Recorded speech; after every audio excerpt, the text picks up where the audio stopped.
Bonjour, Corinne Spilvois de Linkart.pro. J'ai le plaisir de vous retrouver pour le 4e jour de ce challenge de 30 jours de vidéos. Et aujourd'hui, comme promis, je vais commencer à aborder le génie personnel. Et pour ça, je vais commencer à vous parler de 4 zones de compétences, ou en l'occurrence aujourd'hui, je vais vous en parler de 3. Et je garde la 4e pour demain. Je m'inspire d'un livre qui s'appelle Le Grand Bond de Gay Hendricks. Et c'est lui qui a parlé de ces 4 zones de compétences et c'est de ça que je vais vous parler aujourd'hui. Je vous parlerai beaucoup de ce livre et je vous parlerai beaucoup de différents angles qui font de la richesse de ce livre et qui font la richesse de toute cette idée de à quoi ça sert de chercher cette zone de génie. Mais aujourd'hui, je vous parle vraiment, purement, techniquement presque, de ces 3 premières zones de compétences. Donc, je vous parle plutôt dans le cadre professionnel. Ça peut aussi se retrouver dans la vie privée, mais disons que ça fait partie plus de mon domaine de compétences d'ailleurs, de travailler dans un cadre professionnel, puisque j'accompagne beaucoup de personnes actuellement. J'accompagne surtout beaucoup de personnes qui sont en recherche d'emploi et je suis en transition pour développer une nouvelle carrière et utiliser mon génie. Mais ça, je vous en parlerai bien plus tard. Ok.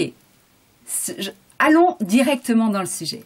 Donc, 4 zones de compétences. La première zone, figurez-vous que c'est la zone qu'on n'aime pas du tout. La zone qui s'appelle la zone d'incompétence. Évidemment, l'être humain est tellement génial que même quand on est incompétent quelque part, bien sûr, on peut, sans autre, apprendre. La question est, quelle énergie vous allez devoir avoir pour apprendre quelque chose où vous êtes réellement incompétent? Et pourquoi je vous en parle? C'est juste parce que c'est la première zone. Vous inquiétez pas, il y en a plein d'autres et qui sont nettement plus sympas. Mais je vous donne un exemple. En ce qui me concerne, je suis quelqu'un qui est terriblement mauvais quand j'ai pléthore d'informations. Par exemple, la difficulté que j'ai aujourd'hui, c'est avec les médias sociaux, Facebook et autres. Quand je vois défiler toutes ces informations, je ne sais plus où donner de la tête. C'est terrible pour moi. Certainement que je pourrais apprendre justement à classifier, régler, voire sélectionner, etc. et analyser les données peut-être pour en faire quelque chose. Mais honnêtement, il y a plein de gens qui savent très bien le faire et je vais le laisser aux autres. Voilà, ça c'est ma zone d'incompétence. Maintenant, parlons de la prochaine zone. La prochaine zone, c'est la zone de compétence. La zone de compétence, ça veut dire, c'est quelque chose que vous savez faire, mais que a priori, des milliers d'autres gens savent aussi faire, voire savent mieux faire. Un exemple chez moi, je sais faire ma comptabilité, je sais faire le journal du moins, pas le détail du bilan, mais pas mal de choses quand même. Je sais le faire. Honnêtement, il y a sûrement des gens qui sont nettement mieux que moi, mais je sais le faire. J'ai appris et c'est ok. La prochaine zone est une zone très intéressante. C'est la zone d'excellence. La zone d'excellence, comme son nom l'indique, ça veut dire que vous êtes excellent dans ce domaine. Et qu'est-ce qui se passe quand vous êtes excellent? On vous demande pour ça, on vous paye, on vous reconnaît pour ça, et on vous redemande et redemande encore.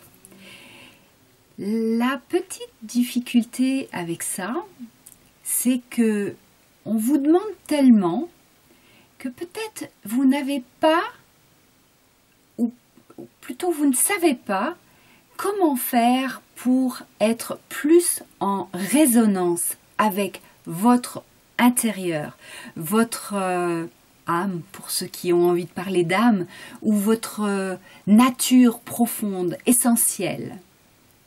Ça n'est pas dans la zone, d'excellence, pardon. Alors, je vous donne quand même un exemple pour vous imager ce que c'est que cette zone d'excellence. En ce qui me concerne, je suis excellente dans la réalisation de CV. Ça fait 10 ans que j'en fais, et ça fait 10 ans qu'on me demande pour ça, et on a un peu de mal à me demander pour d'autres choses, parce que je suis vraiment tellement bonne là-dedans. Je suis tellement bonne parce que j'arrive à trouver les mots justes qui mettre en valeur une personne, parce que je maîtrise très bien l'informatique, et la mise en page notamment, et puis parce que je suis, puisque je suis peintre, j'ai un certain sens de l'esthétisme qui fait que j'ai des idées créatives et que en général j'arrive à faire un CV quand je dois pas le faire en toute vitesse, mais que j'arrive à faire un CV qui est vraiment individualisé, unique, qui démontre vraiment les compétences d'une personne et le pourquoi on devrait l'apprendre. Donc je suis excellente là-dedans. La vraie difficulté avec cette zone d'excellence, c'est que souvent, elle ne nous comble pas, vraiment. Parce qu'on sait que quelque part, derrière, on a une chose plus grande à faire. On a autre chose à offrir au monde. Et ça, c'est ce qui va au-delà. Et ce qui va au-delà de la zone d'excellence, c'est la zone de génie. Mais la zone de génie, je ne vais pas vous en parler aujourd'hui. Je vais laisser ça pour demain. Laissez un peu le suspense. Aujourd'hui, ce que je vais vous demander, c'est que vous m'écriviez en commentaire où est votre zone d'excellence. Quelle est votre zone d'excellence? En quoi elle vous comble? En quoi vous êtes heureux de l'avoir?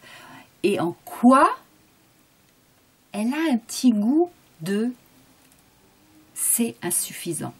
Il y a quelque chose au-delà que j'ai en moi et que je ne peux pas offrir à travers cette zone d'excellence.